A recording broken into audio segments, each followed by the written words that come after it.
it's LaShawn with DivasRfrugal.com, and it is Financial Literacy Month. April is Financial Literacy Month across the nation. And to celebrate, I'm actually going to be doing a video every week for the month of April around something dealing with finances, okay? So today I wanted to kick it off talking about mindset. And when I think about, mindset as far as your money relationship, that's what I want to talk about. Mindset as far as money is concerned, and then 2 things you need to think about when you want to figure out your money mindset. The first thing to do that I say do, and I know others say it also, so you can look that up, is really look back into your family, your history, and see how money was discussed in your history. Now, we all are grown. Most of the people watching this are adults, and when we were younger, money makes the world go round, so money was in your household, whether you heard about it or not. So it was there. So think about like how it was discussed or not discussed in your household, because whatever happened then does affect the way that you view money now, your money relationship now. So really think back on that and think, okay, well, how was money discussed in our household? Was it discussed? Like, what really was going on during that time? Now, this is something you can do alone, or if you need to, call your parents, call your grandparents, and ask them about, how, what money was like during that time when you were, growing up. And I have like notes here because I need to stay on track, basically. So like for me, right, I know I needed money. I never wanted to be broke or anything like that, right? And in our household, I knew that money was there and money was needed to like pay things. I knew my parents worked and they got money. I didn't necessarily know how much money they made or anything like that, but I knew they went to work, they made money, and they had to pay stuff. And I also knew that at times they couldn't pay, certain things, or, always complaining about, having to pay whatever bill or whatever, right? So it was like, yeah, I know I needed the money or whatever. I knew I needed to pay bills, and I knew I needed enough to be able to pay all the bills. But it was still like nobody ever sat me down and said, well, hey, this is how you like budget out all of your stuff. Like, this is exactly what you need to do.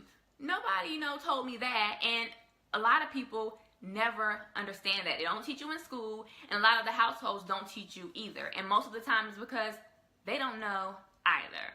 Now, there are going to be some people where money was a discussion in their home a lot, and it was a positive discussion, and they were able to learn things at an early age. But for most of us, that did not occur.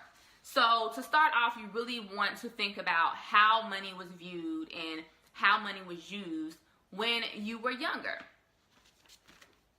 Because in my house, like I said, I know I needed money. Hey, Elena, and happy anniversary. I know I needed money. I never wanted to be broke, right? But then I fell into a different cycle, because then when I went to college, I knew, okay, I know I need money, gotta have a good job and all this other stuff. And so that was drilled in me. And so then I went to college, and then I wound up getting all these student loans that your girl is still trying to pay back, trying to figure out plans to pay those back. So I wound up with all these student loans because it's like, oh, you need this, or you have to go do this. You gotta live this dream or whatever. You gotta get these loans. You're gonna be able to pay them back. And like, there's a lot of people with student loan debt who fell for that same thing. But in my parents' mind also, that was the way to go. So that's just what, we did. But again, money in our house, it was talked about, but it was more or less like in a negative way most of the time. So really think about, how money was discussed when you were younger. And next, look back on what happened then and look at how you view money now. Now, an example that I gave, did I have that example here? There were like 2 people in the same household, right? So say brother and sister. So brother and sister in the same household, they were in a household where they didn't have a lot of money. So they didn't have a lot of money growing up, and so it was like a lot of lack in the home. So the brother, he grew up, he winds up making, millions of dollars or whatever, and he don't want to spend no money, because in his mind, it's like, I never want to get back to that place, so I'm just not going to spend any money at all, right?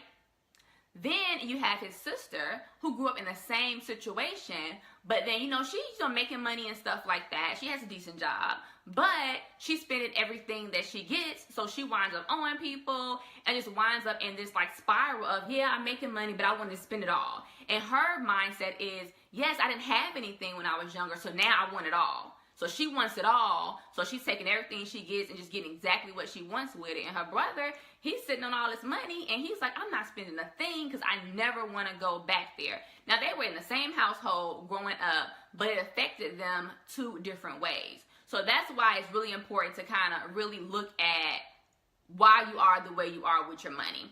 And that also helps when you're in a relationship with somebody, whether it be a marriage, a business, partnership, or just a relationship. If you kind of, you know, talk to them and figure out, you know, how their households and stuff were, you can really see why they are the way they are with their finances also. And that could really help you in your relationship down the line. Now, the second part of it, now you already know how things happened way back when you were younger as far as your family. Then you are going to look at yourself and see, okay, where am I at now? How am I with my money? In some categories, you could be a spender. Like I said with the example, the sister, she loves to spend money. Or you could be a saver, somebody who, you know, kind of loves to save and not necessarily want to spend too much, right? I took a test, and it's called a money personality quiz. You can Google that.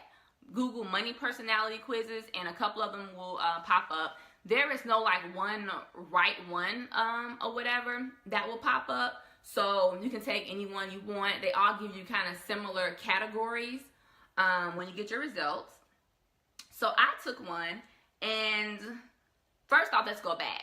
I already knew I'm a spender. Like in my relationship, I'm a spender. My husband loves to save. I like to spend. But even with my spending, I love to budget. So I love to have know where my money is going and all of that. But I like budget in my spending, okay? Because I just got done doing my budget. And yeah, I spent some money already this month or whatever. And so it's like, it's already in the budget though. So I naturally like to spend money. And that's how I've kind of always been. But over the years, things have kind of changed a little bit. I'm more cautious. Back in the day, I would have 3 and 4 pairs of shoes. They would be all the same design, but different colors.